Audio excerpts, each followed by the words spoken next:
चेतावनी, वार्निंग, भड़ुए, गद्दार, गांडू, हरामखोर और लवड़ू इस वीडियो को ना देखें, क्योंकि अगर आगे देखते हो और अगर गांडू और गद्दार हो तो आज कान और गांड दोनों से खून निकलने की ज्यादा आशा है।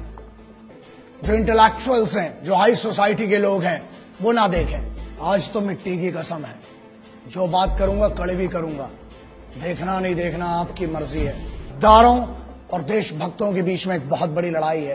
तो देशभक्त तो ये थे, अब गद्दार कौन है? मेरे हिसाब से जो मुझे लगता है, हर वो आदमी, चाहे वो आम आदमी हो, चाहे सिंपल साधारण एक जनरल पब्लिक हो, चाहे एक ऑफिसर हो, चाहे वो किसी मीडिया हाउस का बैठा हुआ बॉस हो, चाहे वो किसी बहुत बड़ी ऑर्गेनाइजेशन का सीईओ हो, चाहे वो नेता हो, चाहे मंत्री हो, हर वो आदमी जो इस देश के सिपाही का सम्मान नहीं करता है, उसकी शहादत का सम्मान नहीं करता है, और यहां बैठ के हमारी रोटी खा के अपने नाजायज बाप पाकिस्तान की तरफ से बोलता है, हर वो मादर चोद, हर वो बहन चोद गद्दार है इस देश का, और मेरे लिए वो देशद्रोही है। बड़े बड़े जो इंटेलेक्चुअल्स बैठते हैं चैनल पे, और वो भी आदमी, गद्दार कौन है बे?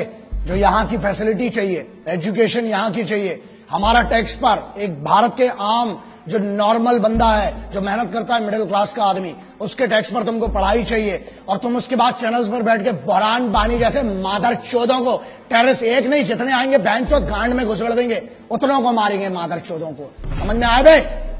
उनको जो बैठ के बताते मासूम लोग थे, बहन चोदों पता क्या है तुमको कश्मीर के बारे में बे? अंदर की कंडीशन पता है तुमको?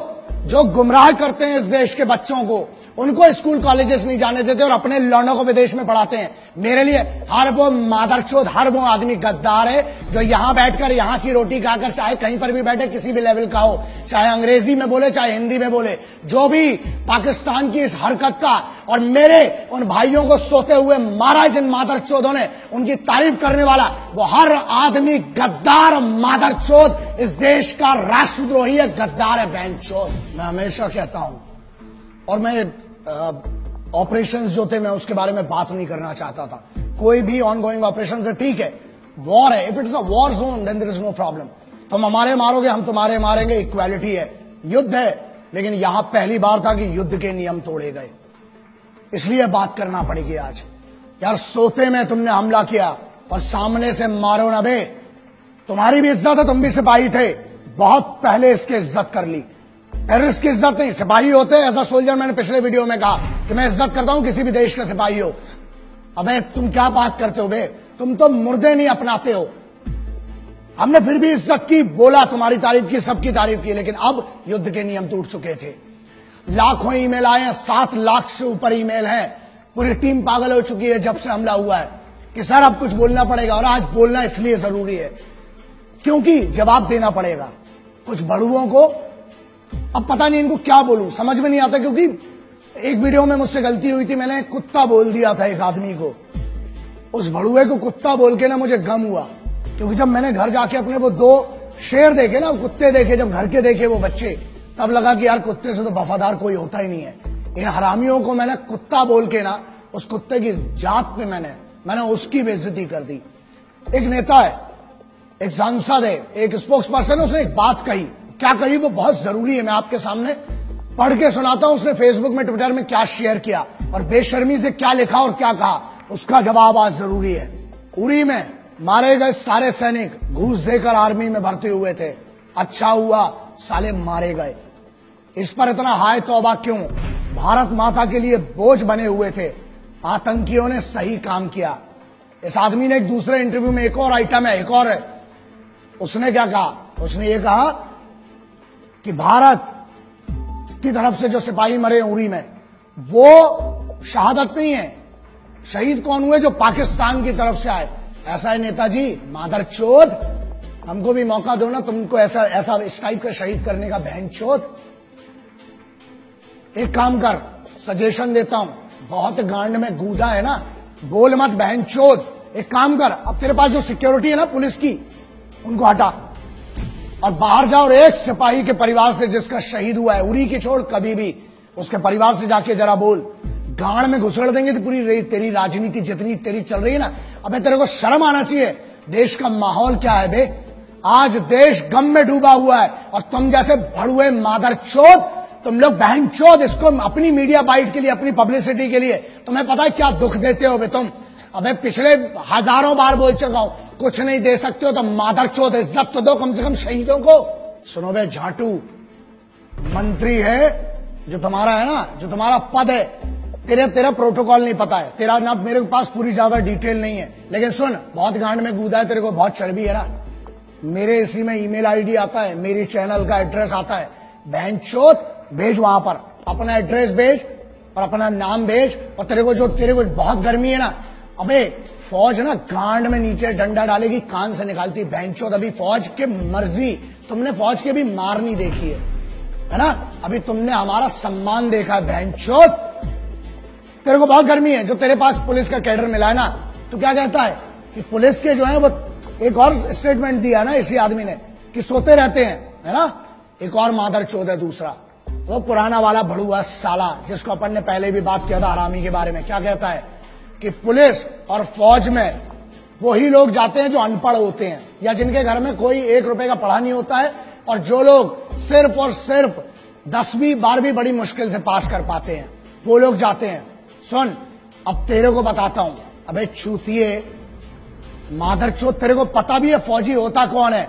भारत का राष्ट्रपति भवन, हर राज्य का मुख्यमंत्री भवन, हर राज्य का सांसद, पार्षद, विधायक, हर राज्य का डेमोक्रेटिक जितना भी बड़ा आदमी हो, हर राज्य का संविधान, मतलब सुप्रीम कोर्ट हो चाहे हाई कोर्ट हो, उसकी सुरक्षा में हर चौक पे खड़ा हुआ एक पुलिस का सिपाही, हर बड़े एस्टेब्लिशमेंट के सामने संतरी बन के खड़ा हुआ एक सिपाही। अबे तेरी औकात नहीं बहनचोद कि तू उनके बराबर का बन सके। वो इस देश को चलाते हैं। तू अगर इन मंचों पे जाके इतनी बड़ी बड़ी बात कर पा रहा है ना, भोसड़ी के इसलिए कर पा रहा है क्योंकि वहां सिपाही हर चौगड्डे पर तेरे लिए खड़े हो, तेरे जैसे मादरचोदों को इतनी परमिशन दे रखी है। यही प्रॉब्लम है। जिस दिन छूट मिलेगी और जिस दिन सही मौका आया, याद रखना गाड़ में इतना बड़ा सुल्ला जाएगा। बहनचोद, अभी तूने बहुत मोहब्बत देखी और बहुत हुआ सम्मान तुम्हारा मादरचोदों। एक और सेंटेंस बोला इसने बहनचोद ने कि पैसा देके, घूस देके जाते हैं। अबे चूते तेरे पास दिमाग है लौड़े, बहुत एक्सट्रीम इनसेंसिबिलिटी की, शुद्ध भाषा में चूतियापा बोलते हैं ना जिसको, वो ये इन जैसे बहुत बड़े बड़े होशियारों जो बड़े बड़े यूनिवर्सिटीज में पढ़ रहे हैं, उनका कहना ये है कि फौज में पैसा देके जाते हैं और सोते हैं और राशन खराब करते हैं, राशन खाते हैं फ्री का, है ना। चलो इसका बड़ा सिंपल सा आप समझो, जितनी आपकी समझदारी है ना, अगर पैसा देके जाना है तो फौज में क्यों जाएगा आदमी? मरने के लिए। फौज में क्यों जाता है? फौज में कंफर्टेबल लाइफ नहीं है, तुम्हारे जैसी नहीं है। और बोलते हैं, हाँ एक और बात बोली कि आलसी है जो फौज में जाते हैं, वो लोग आलसी हैं इसलिए सो रहे हैं। बेटा तू बहनचोद, तू अपनी बात कर रहा है, तेरे से तो दाढ़ी बनाता नहीं है रोज बहनचोद, तू क्या आलस की बात करता है बे? एक जगह पे 15 साल से डले हुए तुम जैसे भड़ुए, इस देश का राशन खा रहे हो, हमारा टैक्स खा रहे हो, हमारी हर चीज खा रहे हो, उसके बाद बोलते हो बड़ा नेता और यूनियन वाले। बड़ी बात है, तुम जैसे बड़े पदों पे भी जा सकते हैं, लेकिन हमारे लिए पद मैटर नहीं करता बे। इज्जत कमाना अलग बात है, ताकत कमाना अलग बात है। तुम जैसे भड़ुओं की कभी इस देश में इज्जत नहीं होगी। क्यों? क्योंकि इस देश में अगर मंदिर हो, चाहे मस्जिद हो, चाहे गुरुद्वारा हो, चाहे चर्च हो, उसको सुरक्षा कौन देता है? वो है सिपाही। बाहर से जो पाकिस्तान की तरफ से आ रहे हैं वो दुश्मन है, उनसे लड़ना बहुत सरल है। तुम लोग साले जो अंदर गदर मचा के रखिए ना, उसके लिए एकाध में एक दिन बहुत गलत होगा। मैं बहुत कोशिश कर रहा हूं, प्रयास कर रहा हूं कि बचा रहूं, गुस्से में ना आऊं, लेकिन अब लगता है कि अब कुछ ना कुछ, और जिस दिन होगा उस दिन पब्लिकली और बहुत गंदा होगा तुम्हारे साथ। क्यों फौज में जाता है? अबे वो बच्चा जिसको एक गरीब घर से आके पुलिस में या फौज में जाना पड़ता है ना, 3 बजे रात को उठता है वो बच्चा।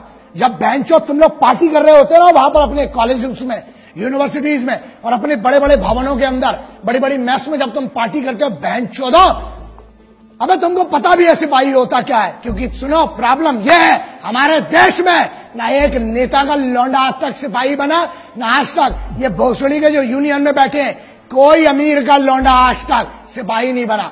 कहां गए वो मादरचोद बड़े बड़े अमीर?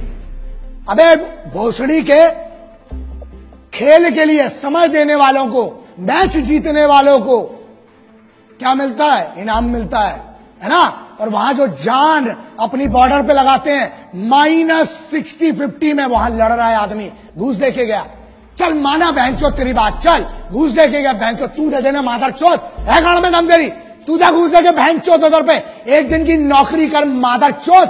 अबे आर्मी की और कमांडोज की छोड़, स्पेशल फोर्सेस की बहन चोद, एक दिन मैं देता हूं चैलेंज, अबे तेरी पूरी जिंदगी की पेमेंट दूंगा इन बड़वे मादर चोद गद्दारों की।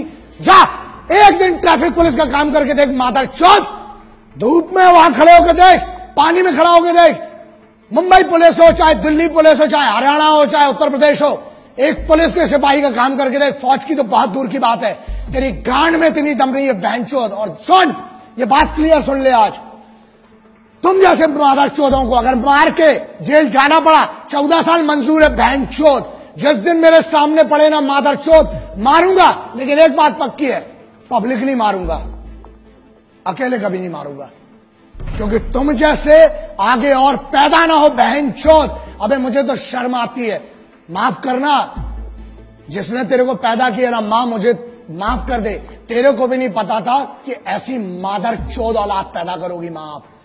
शर्म आती होगी उस मां को भी अपने कोख पे जन्म पे कि ऐसा गद्दार पैदा कर दिया बहन चोद को। सुन मादर चोद, जिस दिन मेरे सामने आया मारूंगा, घसीट घसीट के मारूंगा बहन चोद। और दूसरी चीज, 14 साल होती ना, जमानत तो मिलेगी, आऊंगा तेरे जैसे और मादर चोदों को ढूंढूंगा, फिर मारूंगा बहन चोद, जाऊंगा। 14 साल मंजूर है बहन चोद, क्रांतिकारियों का चेला हूं, जेल भी गया कोई फर्क नहीं पड़ता है, लेकिन तुम जैसे गद्दारों को चुप करके रहूंगा, फिर मारूंगा, फिर जेल जाऊंगा, बाहर आऊंगा, जब जब आऊंगा मारूंगा मादर चोदों। दूसरी बात मुन्ना, हमें रोज सुबह से लेकर रात तक धमकी के कॉल आते हैं, और रही बात हमारी, मादर चोदों इतनी तैयारी के साथ चलते हैं, इतना जखीरा तो खुद लेके चलते हैं बे, इतना असला बारूद, मादर चोदों 1 किलोमीटर तक धुआं धुआं करूंगा जिस दिन मैं मारने पे आया बहन चोद। और ये दम बुलेट प्रूफ गाड़ी की नहीं है, बीपी की, जिसमें बैठ के घूम रहा हूं। गाड़ी के बाहर आने के बाद भी जगह बोल तू बहन चोद, नाम बता उस जगह का, अकेला आऊंगा मादर चोद, ईमेल कर, फोन नंबर ले मेरा, लिख चैनल पे अपना एड्रेस, आऊंगा मारूंगा बहन चोद घुस के तेरे को। लेकिन सुन, तुम जैसे जितने मादर चोदों सिपाहियों के बारे में, उनकी शहादत के बारे में बोलना बंद करो मादर चोदों, वरना मेरे जैसे बहुत पागल है, एक को काटोगे 1000 खड़े होंगे, हर बार पैदा हुए आगे भी होंगे, मार डालूंगा बहन चोद तुम जैसे एक एक को। हिंदुस्तानियों का स्वाभिमान बहुत बड़ा होता है, अभिमान बहुत होता है अपने में। कैसी बच्चों जैसी बातें कर रहे हो तुम लोग, हाँ समझ में नहीं आएगा, बताता हूं। अबे हमारे इधर तो बेवड़े भी होते हैं ना, वो भी गुस्से में एक दूसरे को गुटखा नहीं देते हैं, समझ में आ गया। अबे तुम तो कश्मीर मांग बैठे पागलों। दूसरी चीज, हमारे इधर ना, अबे पब्लिक ट्रेन, लोकल ट्रेन में ना, वसई विरार साइड की कोई ट्रेन होती है, उधर अंबाला पटियाला की कोई ट्रेन होती है लोकल ट्रेन, अबे वहां पर लोकल ट्रेन में सीट नहीं देते हैं, तुम तो कश्मीर मांग बैठे। और अगर पैर की धूल होती तो फिर भी 1 लाख बार सोच के चलो दे दिया होता, मोहब्बत से मांगते तो। अबे तुम तो दुश्मनी में हमसे हमारा मुकुट कश्मीर मांग बैठे हो। हमारा था, है, और कुबतो गांड में तो ले लेना बहनचोद, हमारा था, है और रहेगा। जितनी बार घुसोगे उतनी बार मारेंगे, आ जाओ, प्योर इन्विटेशन है। और रही बात हमारी, हम जैसे पागलों को घंट फर्क नहीं पड़ता बहनचोद, डंडा डालेंगे, पेलेंगे जितनी बार आओगे। माफ करना, मैं उनसे माफी मांगना चाहता हूं जो मेरे सिपाही, चाहे वो पुलिस के सिपाही हैं, चाहे मेरी फौज के सिपाही हैं, चाहे जो भी सिपाही हैं जिनकी हम बात करते हैं, जो यूनिफॉर्म पर है, जिसने यूनिफॉर्म पहनी है, कोई सी भी यूनिफॉर्म है, वो इस देश का सिपाही है। अगर इन गद्दारों को मैं जवाब नहीं दे पाया हूं ढंग से, या इनके सम्मान में कोई कमी रह गई है, तो मैं आपको वादा करता हूं, एक कमांडो वचन, एक सिपाही वचन है, जहां मिलूंगा, जब मिलूंगा, आपकी तरफ से अलग से इनकी गांड में डंडा करूंगा, अलग से मारूंगा बहनचोदों को। मैं सिर्फ, हम जो है, हम सिर्फ तिरंगे के सगे हैं, ना हम किसी के उपकार के हैं, ना हम किसी सरकार के हैं, समझ लेना, ना हम किसी के उपकार के हैं, ना हम किसी सरकार के हैं। हम हैं तो सिर्फ हर फौजी, हर सिपाही के परिवार के हैं। हमको किसी से कोई मतलब नहीं होता, ना हम किसी के उपकार के सगे हैं, ना हम किसी सरकार के सगे हैं। हम हैं तो हैं सिर्फ और सिर्फ एक फौजी और एक सिपाही के परिवार के सगे हैं। बस इतना मेरी तरफ से आज जितना हो सका इस भाई से करूंगा, आज भी कर रहा हूं, आखिरी तक इस मिट्टी के लिए लड़ूंगा। और अगर तुमसे ना हो सके तो बताना, ये भाई तो आखिरी सांस तक तुम्हारे लिए लड़ेगा और इस मिट्टी के लिए लड़ेगा। ये वादा रहा तुमसे, आज भी और आगे भी। जय हिंद। वंदे मातरम, इंकलाब जिंदाबाद, भारत माता की जय।